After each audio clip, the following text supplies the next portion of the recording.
আমার বাগানে নিম গাছ লাগানো আছে। তো নিম গাছ লাগিয়েছি এই একটা কারণেই, নিম পাতা শুকিয়ে নতুন যখন চারা লাগাবো তখনও দিতে পারবো, আবার এই যে লিকুইড তৈরি করার সময়ও দিতে পারবো, আবার এই যে আজকে মহা তরল কীটনাশক এবং ছত্রাকনাশক তৈরি করছি তাতেও দিতে পারবো। একটা নিম গাছ একান্ত দরকার ছাদ বাগানে।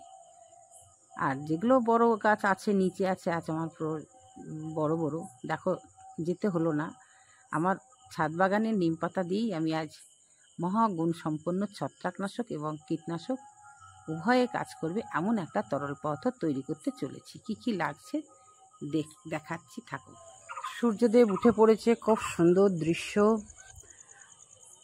বৃষ্টির ওয়েদার কেটে গেছে, এবার একে একে খাবার দেওয়ার পালা। কীটনাশক ছত্রাকনাশক দিতে হবে। তো ঘরোয়া পদ্ধতিতে ছত্রাকনাশক দেব।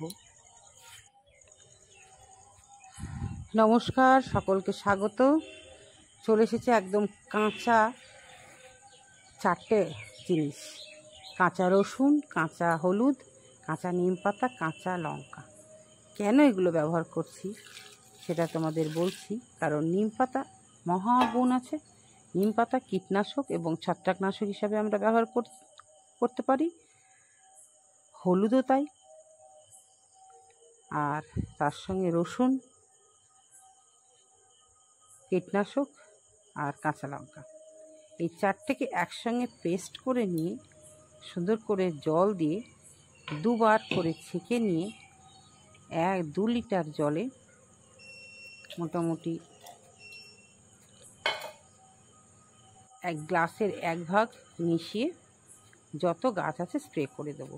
কেন দেবো না, যেহেতু বৃষ্টি হয়ে গেল, বৃষ্টি হয়ে যাওয়ার পর আমরা প্রায় গাছ দেখি মরে যায়। কেন মরে যায়? কারণ বৃষ্টির জলে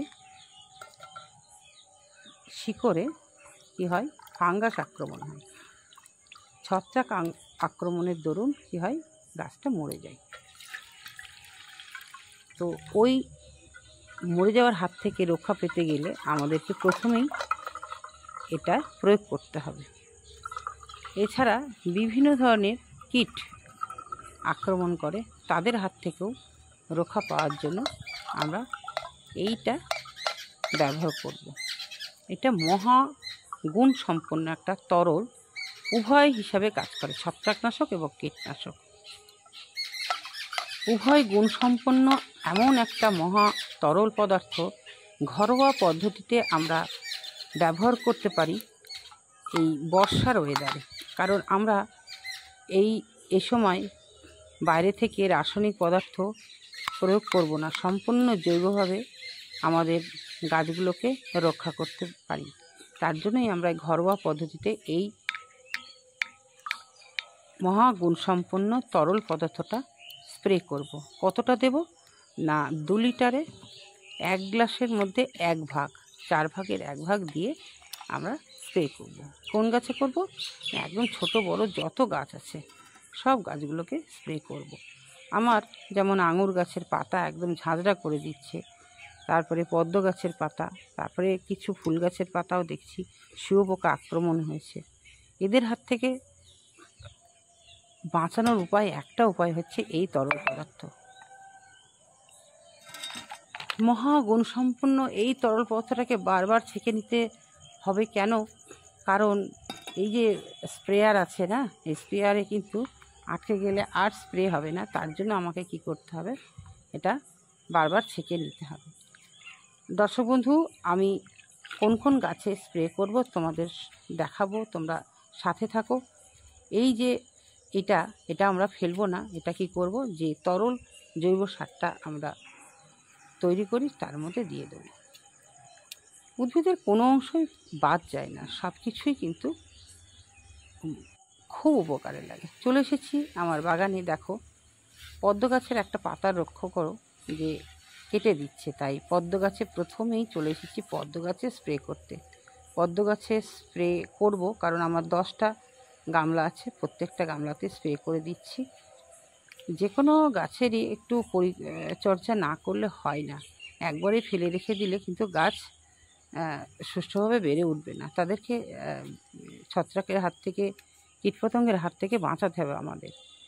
তাই এইভাবেই আমরা বাঁচাবো, সম্পূর্ণ জৈবভাবে। গাছকে যতটা পারা যায় জৈবভাবে রক্ষা করাটাই আমাদের কর্তব্য। দেখতেই পাচ্ছ আঙুর গাছের পাতাগুলো কেমন ঝাঁঝরা করে দিয়েছে। কাকা স্প্রে করেছি 2 দিন, তাও কিন্তু দমন হয়নি। আবার 3য় দিনের দিন আমি এই স্প্রেটা করছি।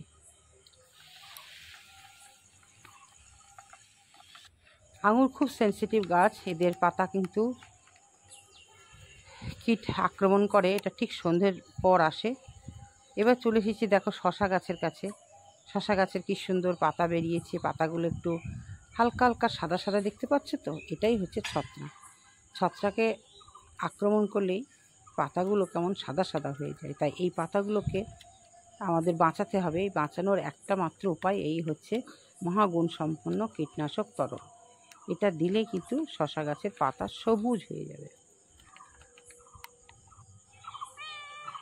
আর এইভাবে আমরা কি করব, বোতলে রেখে দেব।